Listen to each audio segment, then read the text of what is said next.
Navalny, par l'intermédiaire de son soi-disant fonds de lutte contre la corruption, a mis en ligne une vidéo qui a immédiatement obtenu une résonance nationale et internationale et qui était censée prouver que Vladimir Poutine était un chef d'État mégalomane qui se faisait construire une demeure hors de prix dans le sud de la Russie. Non seulement il y avait cette révélation sur ce château, mais en plus d'autres révélations devaient être faites sur les différents actifs, sur les différentes sommes que Vladimir Poutine aurait détournées depuis son entrée en politique. Il est probable que cette vidéo était davantage destinée à préparer les élections législatives pour essayer de saboter cette élection pour le parti Russie Unie. Mais que devant la catastrophe qui a suivi l'exil forcé d'Alexeï Navalny en Allemagne pour achever de soigner sa pancréatite, et le fait que la population russe n'ait pas du tout acheté le bobard de l'empoisonnement d'Alexeï Navalny, il a fallu organiser quelque chose d'urgence pour essayer de sauver cet actif que les services secrets anglo-saxons ont mis en place en Russie depuis un peu plus de 10 ans. Avant de rentrer dans le vif du sujet de cette vidéo, on peut faire quelques commentaires préliminaires. À l'heure où je fais cette vidéo, celle d'Alexeï Navalny a fait plus de 90 millions de vues, et cela appelle une première remarque. Tout d'abord, étant donné le personnage en question, c'est-à-dire Vladimir Poutine, l'un des principaux leaders mondiaux, il est normal que cette vidéo ait du succès. D'un autre côté, les chiffres qui ont été présentés eux-mêmes d'ailleurs par les collaborateurs d'Alexeï Navalny, comme on le voit sur ce graphique, montrent que quand par exemple la vidéo a atteint 10 millions de vues, seulement 4,3 millions d'heures avaient été visionnées. Sachant que la vidéo fait quasiment 2 heures, 1h53 pour être précis, cela veut dire que les gens n'ont fait que survoler cette vidéo, n'en ont vu que certains passages.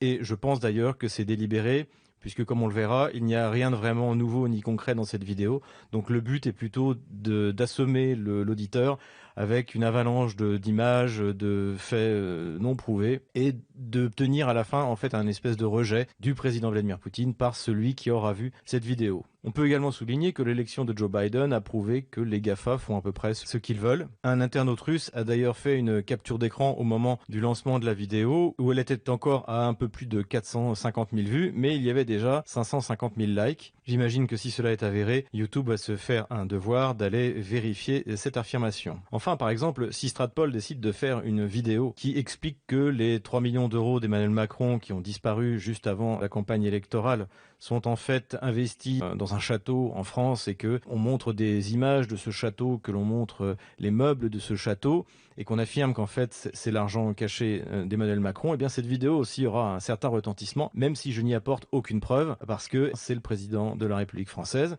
Et si par hasard il venait à l'idée de me faire un procès, dans ce cas je pourrais m'appeler le principal opposant à Emmanuel Macron. Voilà les premières considérations pour ce qui est de la fréquentation de cette vidéo. Autre commentaire préliminaire que l'on peut faire sur cette vidéo, c'est qu'elle n'a vraisemblablement pas été faite par l'équipe de Navalny et qu'elle a sans doute été réalisée en anglais. C'est une mauvaise traduction qui nous a permis de le découvrir. À un moment, en effet, dans sa présentation donc, du château de Vladimir Poutine, Alexeï Navalny décrit les pièces et il parle d'un sklad gryazny, ce qui, mot à mot, veut dire un entrepôt pour la boue. Donc la question était de savoir, mais à quoi cela correspond-il? Et en tout cas, ça a particulièrement choqué un des leaders proches d'Alexeï Navalny, Ilya Yashin, qui, sur son Twitter, a montré la photo d'un endroit dans une ville qu'il a trouvé sur Internet où il y avait de la boue partout. Et il a dit « Vous êtes maintenant surpris que Poutine ait une place spéciale pour la boue. Bon sang, il y a tout un pays pour la boue. Et voici le genre de place. » Sur son Instagram, il déclare « Une pièce à part pour la boue. Pardonne-nous, mon Dieu. » Il est vrai que la présence d'une pièce pour entreposer de la boue a mené à se poser quelques questions. Vladimir Poutine voulait-il se faire des bains de boue pour soigner sa peau ou organiser des matchs de catch dans la boue pour se divertir? La question se posait. En fait, la réalité est quand même plus prosaïque. C'est que le reportage a été vraisemblablement écrit en anglais, sans doute par les gens de Bellingcat, c'est-à-dire le MI6 ou la CIA, et qu'il a ensuite été traduit en russe. En vestiaire, en anglais, se dit mud room. Mais si vous séparez les deux mots, mud room, mud devient la boue et room la pièce, donc une pièce pour la boue. Et traduit en russe, ça donne sklad gryazny. Et ce qui est drôle, c'est que cette vidéo d'Alexeï Navalny est sous-titrée en anglais. Donc ils ont d'abord traduit la vidéo en anglais en russe pour que Alexeï Navalny puisse lire le prompteur, puisque de toute manière, tout ce que fait Alexeï Navalny dans cette histoire, c'est lire le prompteur. Et ensuite, ils ont de nouveau retraduit ce qui avait été mal traduit en russe en anglais. Et le sous-titre donne un mud warehouse, c'est-à-dire un entrepôt pour la boue de 18 mètres carrés. Donc voilà, c'est la deuxième constatation qu'on peut faire sur la vidéo d'Alexeï Navalny, c'est que ce n'est ni lui ni son équipe qui l'a écrite, mais elle a été amenée toute faite et il n'a plus eu qu'à lire un prompteur. Quand on pense qu'Alexeï Navalny a étudié 1 an aux États-Unis à Yale et qu'il parle aussi mal anglais, ça mérite un bonnet d'âne. D'après certains médias allemands, cette vidéo aurait été tournée en Allemagne au début décembre dans les Black Forest Studios, et surtout ces studios auraient été réservés par une société de cinéma américaine. Il faut souligner que c'est une vidéo d'excellente qualité. J'aimerais que Stratpol ait les moyens d'en faire d'aussi qualitative. Enfin, dernière constatation préliminaire, aucune nouvelle information de la part d'Alexeï Navalny. Tous les scandales qu'il sort ont déjà été publiés, même les plus récents. Que ce soit dans la carrière de Vladimir Poutine au KGB, que ce soit dans sa carrière à Saint-Pétersbourg, que ce soit dans sa carrière de président ou de premier ministre de la Russie, tous les scandales cités par Alexeï Navalny n'ont absolument rien de nouveau. Donc cette vidéo, pour ceux qui connaissent un peu la vie politique russe, est assez ennuyeuse. Et c'est sans doute pour ça d'ailleurs que la plupart des gens, à part votre serviteur, n'ont pas regardé la vidéo jusqu'à la fin, ou se sont contentés d'en regarder que des morceaux. Passons à la vidéo en elle-même. En fait, l'histoire du château n'est qu'une partie de cette vidéo. C'est une partie importante puisque pendant près de 45-50 minutes, Alexeï Navalny nous montre des photos, des meubles, des propriétés, du survol de la propriété par un drone, etc., etc. Alors que ce qui nous intéresse, en fait, c'est d'avoir l'acte de propriété avec le nom de Vladimir Poutine dessus. Mais on a le droit donc à cette visite guidée interminable. Mais la première partie, en fait, concerne la vie de Vladimir Poutine, de sa carrière au KGB, au premier département du KGB, chargé des opérations extérieures, qui s'appelle aujourd'hui le SVR et qui s'appellerait en France la DGSE. Et là, on entend les histoires qu'on a entendues répéter depuis 20 ans. Vladimir Poutine est un mauvais agent du KGB, puisque Alexeï Navalny a des sources certaines, donc il sait exactement comment Vladimir Poutine était apprécié par ses supérieurs, que Vladimir Poutine était un communiste, qu'il travaillait comme agent du KGB, pour la Stasi, donc tous ces mots qui résonnent beaucoup dans l'imaginaire occidental. C'est pas des mots qui vont frapper les Russes. C'est pour ça que parmi les cibles de cette vidéo, c'est à mon avis davantage les Occidentaux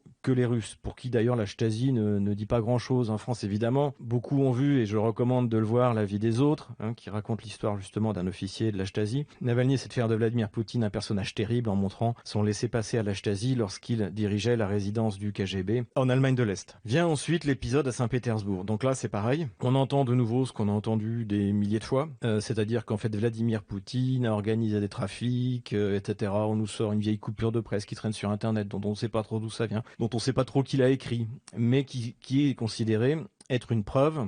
Et on nous explique que Vladimir Poutine a alors rencontré à Saint-Pétersbourg les gens sur lesquels il va s'appuyer pour s'enrichir, pour voler, etc., etc. Tout ça n'est absolument pas nouveau, c'est le récit qu'on a entendu depuis longtemps. Et il est vrai que Vladimir Poutine, lorsqu'il arrive au pouvoir en 99 en tant que Premier ministre, a déjà une équipe de personnes en qui il fait confiance, qui viennent à la fois du KGB, qui viennent à la fois de Saint-Pétersbourg, et de gens qui lui sont proches, sur lesquels il va s'appuyer. Personne ne fait ça par Vladimir Poutine, bien sûr. Joe Biden, par exemple, qui vient d'être élu président des États-Unis, s'est entouré de gens qu'il ne connaît pas, en qui il n'a pas confiance, et il n'a évidemment aucun contact avec des grandes corporations américaines qui pourraient lui apporter son aide. Pareil pour Emmanuel Macron, lorsqu'il est arrivé au pouvoir, il ne pouvait absolument pas compter sur une équipe particulière, sur des gens en qui il aurait particulièrement confiance et qui l'auraient fait élire. Plaisanterie mise à part, ce que fait Vladimir Poutine est tout à fait normal. Et surtout, il faut remettre les choses dans les circonstances de l'époque. Vladimir Poutine prend le pouvoir parce qu'il est choisi par les oligarques, avec la bénédiction du président de l'époque, Boris Yeltsin. Ces oligarques sont au nombre de 4. Il s'agit de Boris Berezovsky, de Mikhail Khodorkovsky, de Mikhail Friedman et de Roman Abramovich. Ces gens-là, qui représentent en fait cette classe des oligarques, considèrent que Vladimir Poutine sera aussi docile qu'a pu l'être le président Boris Yeltsin et qu'ils pourront continuer à piller le pays comme ils l'ont fait pendant 9 ans. Il faut savoir que Boris Berezovsky et Mikhail Khodorkovsky sont parmi les gens les plus dangereux de Russie à cette époque. Même Le Point en 2015 soulignait que Mikhail Khodorkovsky, donc qui est devenu depuis un héros de la démocratie, s'il rentrait en Russie, pourrait être inculpé de meurtre, puisque en 1998, lorsque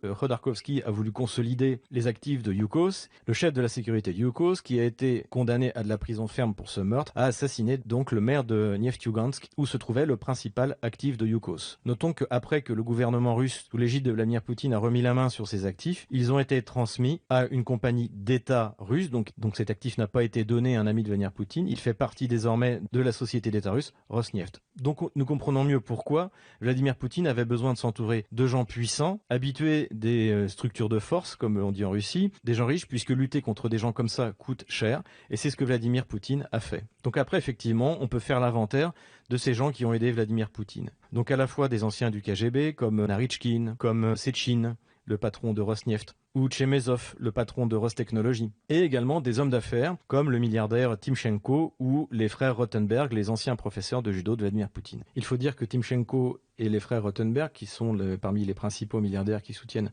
Vladimir Poutine, n'ont pas été dans l'économie virtuelle et ont eu des missions qui ont été très importantes. Par exemple, Stroïtantgaz, qui appartenait à Timchenko, a construit le gazoduc Force de Sibérie qui amène désormais 38 milliards de mètres cubes jusqu'en Chine.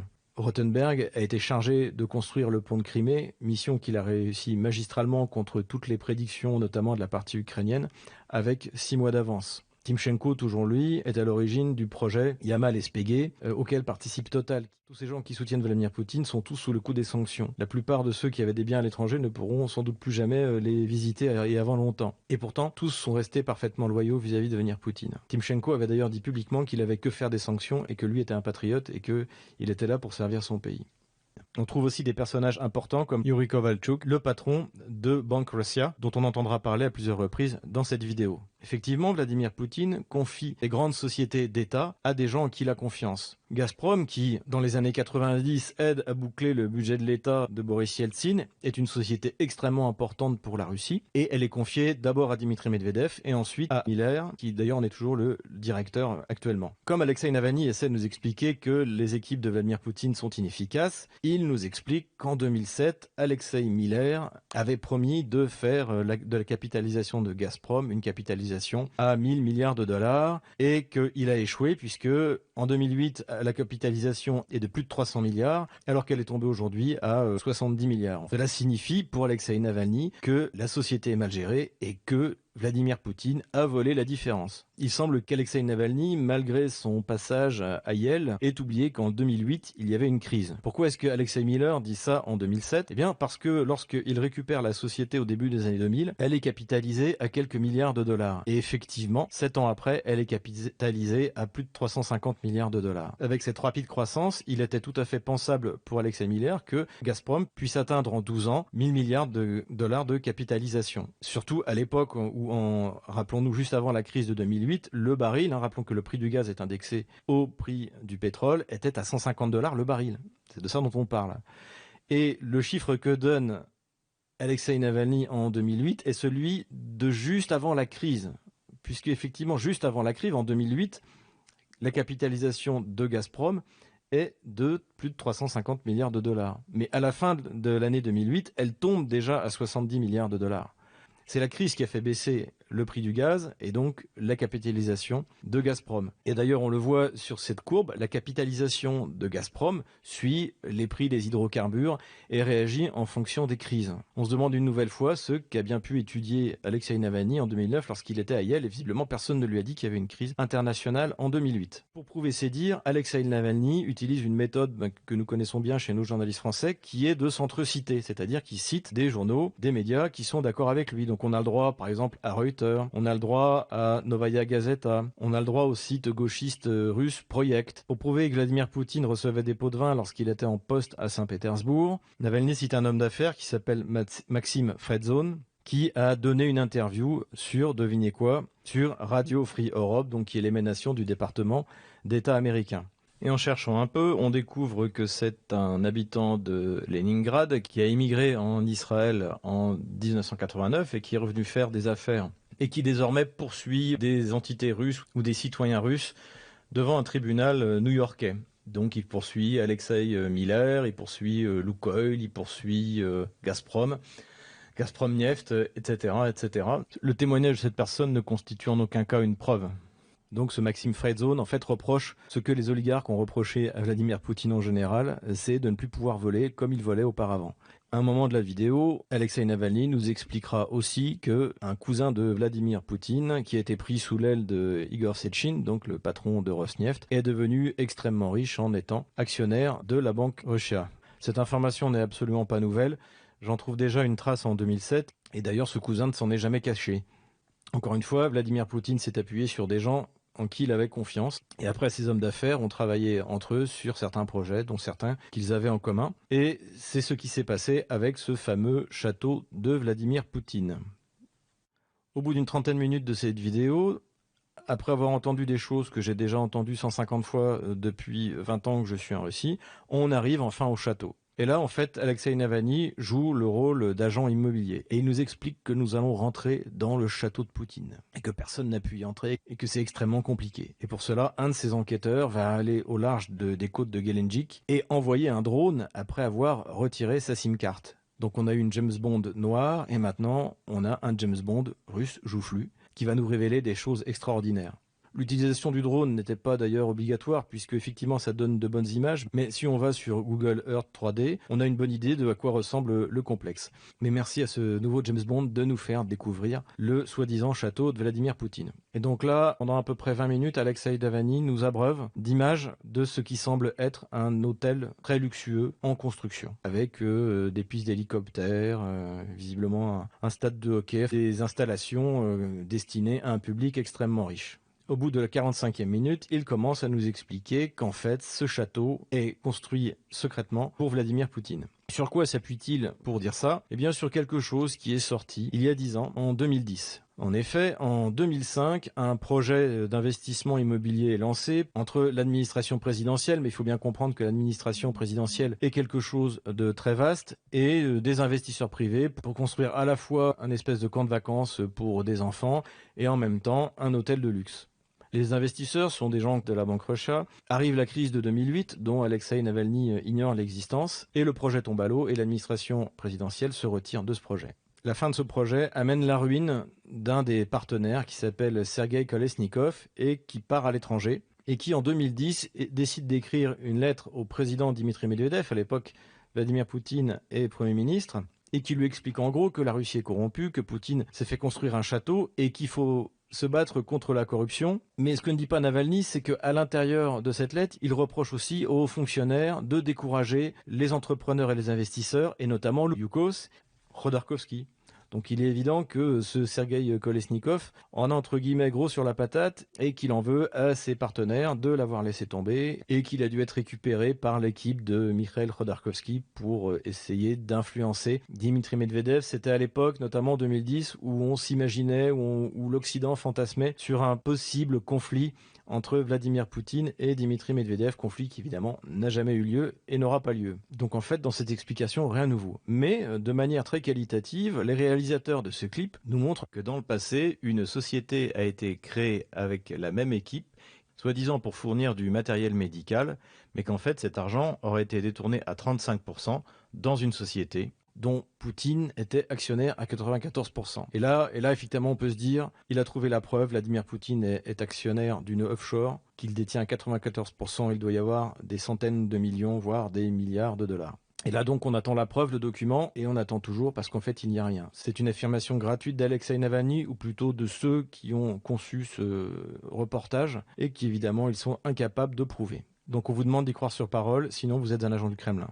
Navalny continue son récit et essaie de nous convaincre que par la suite, le château a continué à être construit par un ami de Poutine pour Vladimir Poutine. En fait, en 2011, le château en construction a été racheté par un homme d'affaires qui s'appelle Ponomarenko de manière tout à fait officielle. Et d'ailleurs, Navalny nous cite une interview dans Kommersant, donc qui est un journal sérieux, de ce fameux Ponomarenko. Donc l'image est montrée rapidement. De toute manière, la plupart des documents qui sont montrés par Alexei Navalny sont montés extrêmement rapidement pour pas que vous puissiez les voir. Plusieurs fois, j'étais obligé de ralentir la vidéo pour pouvoir voir ce qu'il y avait exactement dedans. Et donc là, il nous dit que dans cette interview, Ponomarenko reconnaît qu'il a acheté le château 350 millions de dollars. Si vous regardez l'extrait de Kommersant qui est présenté par Navalny, c'est pas du tout ce qui est dit. Le journal Kommersant lui demande quelle est la somme de l'achat. Ponomarenko répond qu'il ne veut pas parler d'argent. Question suivante, d'après Kommersant, il y a une source qui dit que le projet final aurait une valeur de 350 millions de dollars. Et Ponomarenko répond qu'effectivement, c'est autour de ce prix-là et qu'aujourd'hui, le chantier est achevé à environ 70-80%. Ensuite, Navalny nous explique que c'est faux, que Ponomarenko a racheté ça beaucoup moins cher, pour 350 000 $, et d'ailleurs il nous le prouve en nous montrant un relevé d'une société basée à Chypre qui a fait un virement en 2011 à la société qui est propriétaire du projet. Conclusion d'Alexei Navalny, en fait, il n'a pas payé 350 millions de dollars, mais on l'a vu, pas du tout ce qu'a dit Ponomarenko, mais 350 000 dollars, ce qui n'est pas assez, ce qui prouve bien qu'en fait c'est fictif, c'est pour Vladimir Poutine. Déjà, on imagine bien qu'un projet immobilier de cette taille ne se passe pas d'un simple virement de 350 000 euros. Il y a sans doute de la dette à racheter. C'est quelque chose d'assez compliqué à faire. Et visiblement, encore une fois, on ne sait toujours pas ce qu'Alexei Navalny a appris à Yale. Mais en tout cas, il ne sait pas grand-chose sur les transactions immobilières de cette taille. En outre, ce que l'on a appris depuis la publication de la vidéo d'Alexei Navalny, c'est que ces affirmations concernant Alexander Ponomarenko, comme quoi ce serait lui le propriétaire au moins officiel de ce projet immobilier, eh bien ce ne serait déjà plus d'actualité. En effet, Ponomarenko a déclaré que lui, il avait quitté le projet depuis 5 ans, c'est-à-dire en 2016. Ce qu'il faut bien comprendre, c'est qu'il s'agit là d'un projet immobilier. Donc il est tout à fait normal que des investisseurs arrivent, repartent. On ne peut pas savoir aujourd'hui qui seront les propriétaires de cet énorme projet, ni non plus d'ailleurs qui sera chargé de son exploitation. À ce stade de la vidéo, donc nous sommes à peu près un peu plus de 50 minutes, Alexei Navalny nous remet une couche de visite guidée pour nous faire passer la pilule. Donc on a l'inventaire des meubles, voilà, il nous montre ce qu'a fait l'architecte italien. Alors il confond notamment une décoration avec la bibliothèque de Prague, mais peu importe, on n'est plus à ça près. Et surtout, à un moment, il oppose les hommes d'affaires, donc qui sont censés être les hommes d'affaires de Vladimir Poutine, aux généreux hommes d'affaires américains qui, eux, sont vraiment généreux lorsqu'ils ont de l'argent. Et là, ça vaut la peine d'être cité. Donc, il cite 3 hommes d'affaires. Alors, la première, c'est la femme de Bezos, donc le fondateur d'Amazon. Ensuite, il y a Warren Buffett. Et pour finir, Bill Gates avec une très belle photo où il est en train de sans doute vacciner des petits noirs africains. Donc voilà, bon a priori ça ne dérange pas que ça finisse par se voir. Donc dans ce nouvel inventaire des meubles, des pièces, on découvre qu'en fait dans le château de Poutine, il y aura un casino. Donc là oui, s'interroge pourquoi un casino dans le château de Poutine. Il y aura un bar où il y aura même une bar pour de la pole dance. Il y aura un endroit pour fumer le narguilé. Il y aura un endroit pour jouer au bandit manchot. En fait, tout type de loisirs qui ont tout à fait leur place dans un hôtel de luxe comme celui qui est en train d'être construit.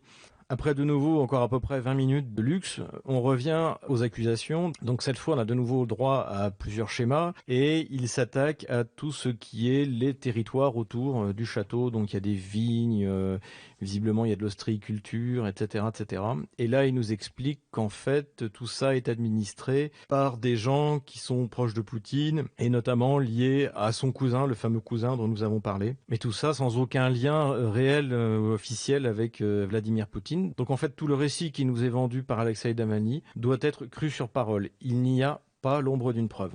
La dernière partie de la vidéo, je dirais que c'est la partie gala, où là donc on ressort également une vieille histoire, celle de la gymnaste Kabaeva qui serait peut-être la maîtresse de Poutine, avec lequel elle aurait peut-être un enfant.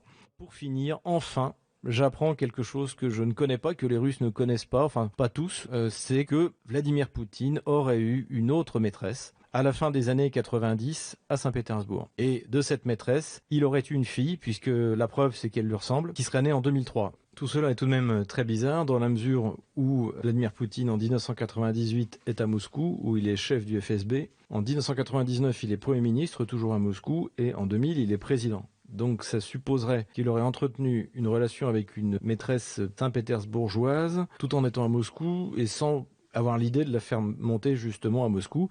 Et finalement, il aurait eu une fille donc en 2003. Donc tout ça a l'air assez tiré par les cheveux. Et de toute manière, donc cette jeune femme est devenue effectivement actionnaire de Banque Russia. Mais encore une fois, Banque Russia est une banque privée qui a été créée en 1990. Ce n'est pas l'argent du contribuable russe. Donc on a davantage affaire à de l'information du type gala que du type sérieux. La question qu'on peut se poser avant d'aborder la conclusion, c'est à qui est destiné ce film ? Il est clairement destiné à la presse étrangère, il est clairement destiné aux élites occidentales. En revanche, c'est plus intéressant de se poser la question à qui peut être destiné en Russie. A priori, plutôt oui, à des jeunes qui n'ont pas une connaissance très précise des événements qui ont lieu dans les années 90 ou avant les années 90, qui n'ont d'ailleurs toujours connu que l'avenir Poutine. Rappelons cependant que cette jeunesse va dans son immense majorité pour Vladimir Poutine. Donc le résultat est tout de même assez limité, comme on a pu le voir d'ailleurs dans les manifestations de samedi dernier. Cette vidéo s'adresse également à bien tous les gens qui ont une espèce de frustration, qui en veulent toujours à quelqu'un sans savoir qui, qu'ils n'ont pas ce qu'ils méritent, ils n'ont pas ce qu'ils voudraient, et que on leur a pris, on leur a volé. Voilà, donc des gens qui font preuve d'une certaine immaturité, mais ces gens-là ne sont pas de ceux qui font les révolutions, donc ce n'est pas très utile. Enfin, et ce sera la conclusion, comment peut-on s'imaginer que Vladimir Poutine se soit fait construire un château qu'il pourra commencer à occuper à 72 ans, puisque 72 ans, c'est l'âge qu'il aura lorsqu'il quittera la présidence de la Fédération de Russie en 2024. En outre, Vladimir Poutine est un animal politique. Il est évident qu'il ne quittera pas totalement la sphère publique et qu'il aura peut-être un rôle au sein d'un conseil de sécurité, au sein d'une espèce de père de la nation. Il aura autre chose à faire que d'aller s'enterrer, même dans un hôtel de luxe, et de passer du bon temps avec ses amis, avec des filles, comme se l'imaginent les gens qui ont écrit ce script et réalisé cette vidéo. La communication du Kremlin, par la voix de Dmitri Peskov, a été catastrophique. Ça n'a été qu'une série de dénégations sans réponse précise. Petit à petit, ça s'est étoffé, mais on a vraiment été étonné de la faiblesse et du flou des réponses qui ont été faites justement par Dmitri Peskov. C'est quelque chose sur lequel le Kremlin doit travailler parce que ce n'est pas la première fois, malheureusement. Le 25 janvier, Vladimir Poutine a fait ce qu'il fallait, c'est-à-dire qu'il a dit que c'était faux, que lui ou ses proches n'avaient rien à voir avec ce château. Pour vraiment conclure, ce qu'on peut dire, c'est que ce film ne vaut rien, n'apporte aucune preuve. Il vise juste à essayer de créer une atmosphère délétère en Russie, mais ça ne marchera pas. La population russe a montré à plusieurs reprises, en 2012, lors des différentes manifestations qui sont arrivées plus tard, son immense maturité politique. Elle a voyagé en Occident, le modèle multiculturel qui est proposé ne la fait plus rêver, et ce qu'elle cherche, c'est cette stabilité que Vladimir Poutine a apportée à la Russie et qu'il continuera à lui donner jusqu'à son départ du pouvoir.